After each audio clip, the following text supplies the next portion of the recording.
The National Football League is the world's largest sports league, so it comes as no surprise that it has some of the world's greatest stadiums, including several of the world's most expensive. With that being said, here are the NFL 2021 stadiums. Soldier Field, home of the Chicago Bears. We start off with what is technically the oldest stadium in the league, but it's not really. All but the rather spectacular facade of the old stadium remains. It's also the smallest NFL stadium in terms of capacity, but nevertheless, it looks fantastic in my view. I love a mix of old and new, and you don't get much more of a sharp contrast than you do at this stadium. State Farm Stadium, home of the Arizona Cardinals.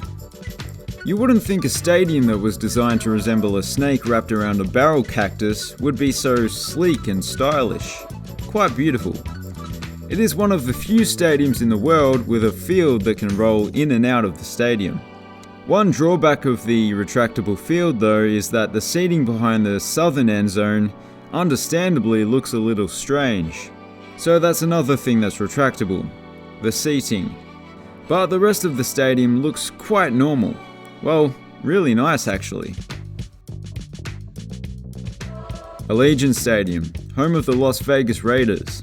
It is the only other stadium in the NFL with a field that can roll in and out, but this one has an artificial turf field for UNLV games underneath. It is, however, the only stadium that has a giant sculpture in front of a giant retractable window. The sculpture, by the way, is the largest 3D printed object in the world. Ford Field, home of the Detroit Lions. The city of Detroit gets a bad rap, but their stadium game is on point to be fair, and I think their pizza looks quite good as well. Oh yeah, it does. But that's irrelevant, I'm just hungry.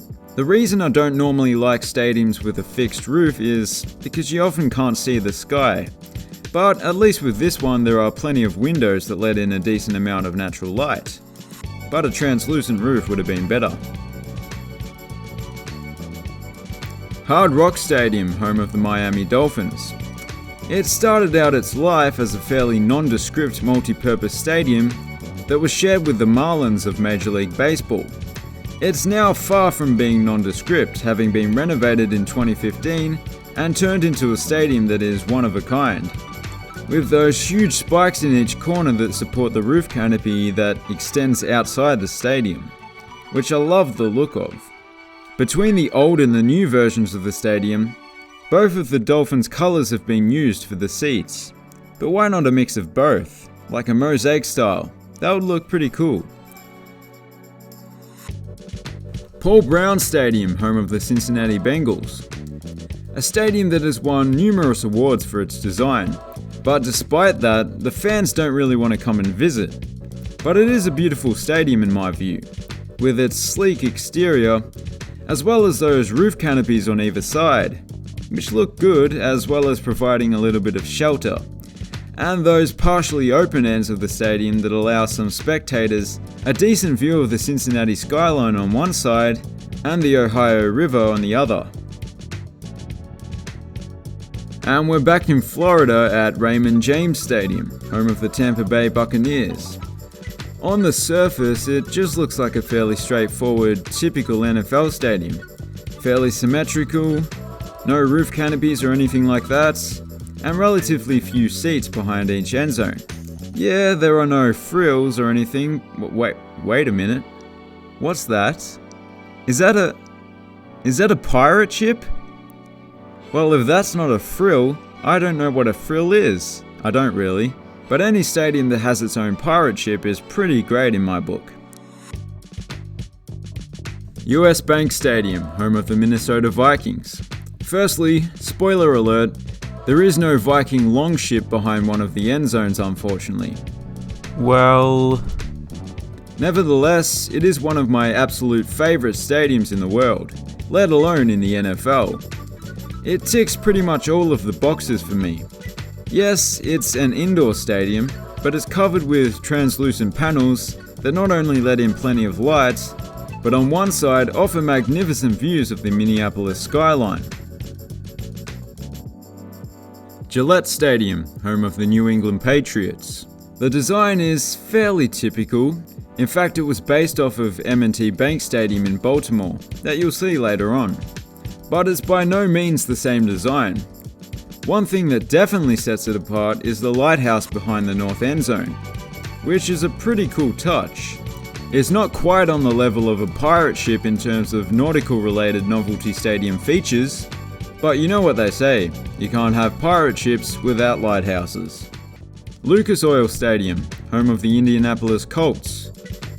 It's yet another wonderfully unique design that you probably wouldn't see in any other country. It also sort of looks like an old-fashioned factory or something. But in other ways it's very modern, such as its retractable roof and retractable windows. But yeah, there's no mistaking it for a factory on the inside. It looks fantastic.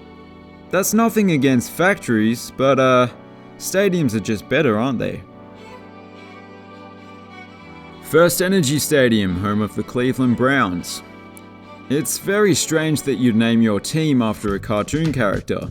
If I ever become a billionaire, I think I'll start an NFL franchise in Gary, Indiana, and we will be known as the Snails, like from SpongeBob. Yes, it's a small market, but I think the Snails have potential to become the new Packers. First Energy Stadium is quite eye-catching. The seats are all orange, as you'd expect by the name Cleveland Browns. Heinz Field, home of the Pittsburgh Steelers. Well, there's no let-up on the brightly coloured seats.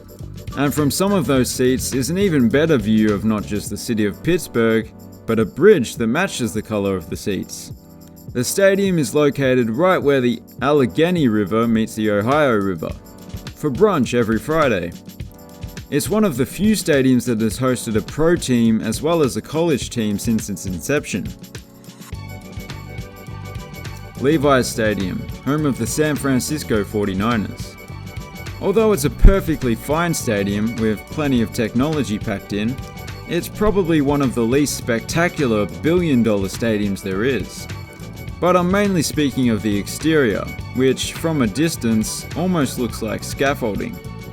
But having said that, the interior is rather spectacular, with those 4 tiers of angular seating on one side and 2 tiers plus numerous luxury suites on the other.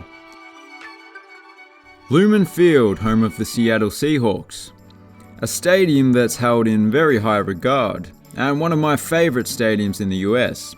It's just got a bit of everything. I like the hits of brick on the exterior, the 2 sizable roof canopies that not only look good but provide plenty of shelter. The stadium also has its fair share of uniqueness with this unusual seating situation behind the north end zone, and that vertical scoreboard. TIAA Bank Field, home of the Jacksonville Jaguars. It has a fairly uninspiring exterior, and on the inside, it too is fairly basic. But it does have some additions that add to the fan experience. For starters, you don't know the meaning of a wide screen before you look at TIAA Bank Field. I mean, look at the size of those video boards. There are also a few swimming pools to help you cool off in the sun. That's how you know you're in Florida. I didn't notice any swimming pools at Soldier Field. Nissan Stadium. Nissan Stadium. Americans are probably right with the pronunciation there, but what about Hyundai? Why don't you guys pronounce the Y? Anyway, back to it. It's the home of the Tennessee Titans. It's located just a short swim from the center of Nashville, and it's a rather good-looking stadium, but it looks familiar. Something that does set it apart is that it's the only NFL stadium that's also the permanent home of an FCS college football team. Lincoln Financial Field, home of the Philadelphia Eagles. Firstly, those roof canopies on each of the main grandstands, although they are small, look really cool, like something designed by whoever designs Batman's equipment. Other than the roof canopies, the design of the Link, as it's known, doesn't particularly stand out from the crowd, in terms of uniqueness, but it is one good-looking rooster. SoFi Stadium, home of the Los Angeles Chargers and the Los Angeles Rams. As you might already know, it was the world's most expensive stadium to design and construct, and the end result certainly reflects that price tag. With a very futuristic exterior from the bird's eye view, but a very different and quite elegant design at ground level. I just love the way the roof slopes all the way down to the ground. On the inside, it's even better in my view. The seating is made up of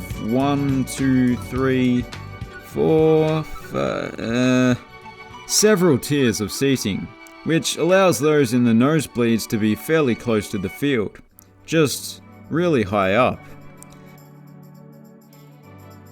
Mercedes-Benz Stadium, home of the Atlanta Falcons. The pinwheel-inspired exterior is like no other stadium in the world, and the way the retractable roof opens and shuts is also unique. The interior is just as spectacular. Those red and black seats look stunning, and I'm repeating myself now, but big window, views of the city skyline, etc. M&T Bank Stadium, home of the Baltimore Ravens. Well, what do you know, some more purple seats. But other than the seats, it's different than the US Bank Stadium in nearly every way. For starters, it has more of a traditional exterior made up of mostly brick. And it obviously doesn't look like a giant shard of glass. It looks like a football stadium, as most football stadiums do. The seating layout is made up of a double-tiered bowl with 4 individual upper decks on each side of the field. Highmark Stadium, home of the Buffalo Bills. I wouldn't be so quick to give yourself a high mark. The stadium's design is fairly similar to a plethora of college football stadiums. The way the main seating bowl is sunken into the ground, leaving only the upper deck's exterior exposed. That wraparound second tier above the lower bowl is what sets it apart though. But of course, Highmark is just the sponsor's name. In fact, this stadium was one of the first to sell its naming rights.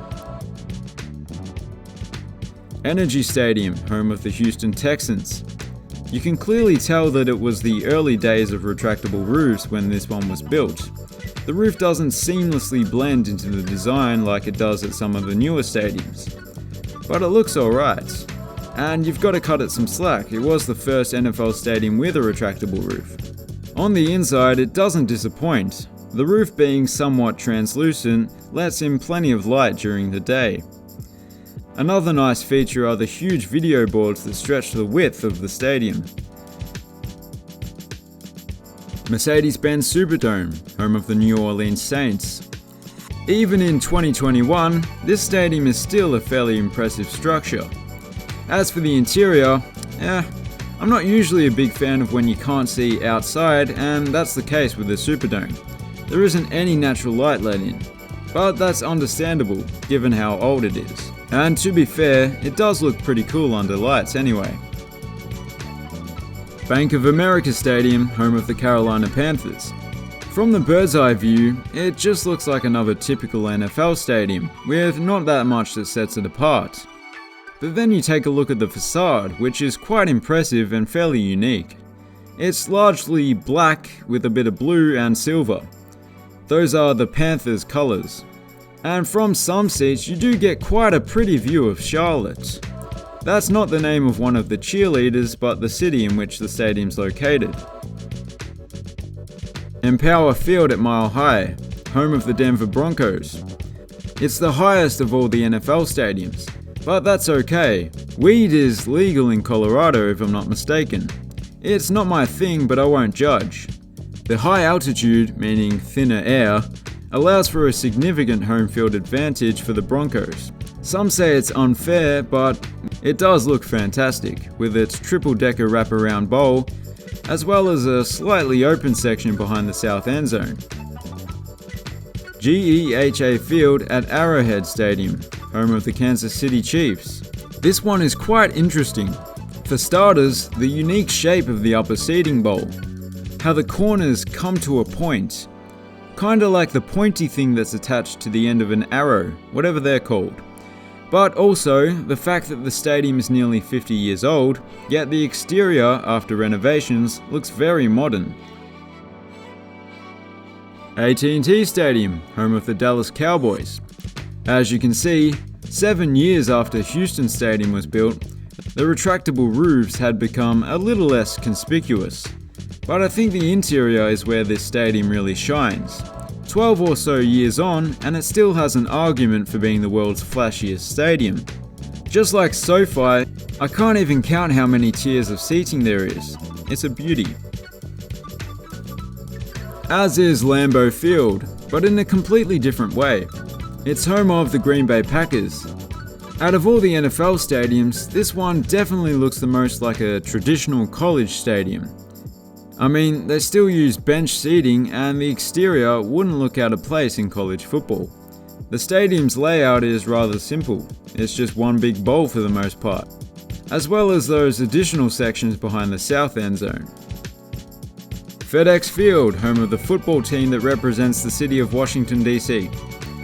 The stadium isn't one of my favorites. The exterior is okay, there's plenty of glass used, I like that.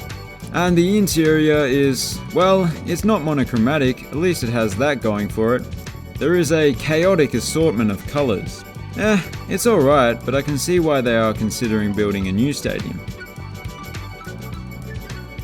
And finally, MetLife Stadium, home of the New York Jets and the New York Giants. But unfortunately, not the home of the New York Mets. The synergy would have been perfect. A lot of people from outside of the US would be surprised to hear that at one time it was the most expensive stadium ever built in America at around $2 billion in today's money. Considering that it doesn't have any sort of roof, the stadium is still quite impressive though, with a very sheer and shiny aluminum facade, with some stonework at ground level, and a perfectly symmetrical triple-tiered seating layout for the most part. The seats are appropriately done up in a very neutral colour scheme, given that 2 teams play here. Plus they've got a sizable video board in each corner. An excellent stadium to end with. And that's it for today's video. If you enjoyed the video, please consider subscribing. Thanks for watching, have a good one.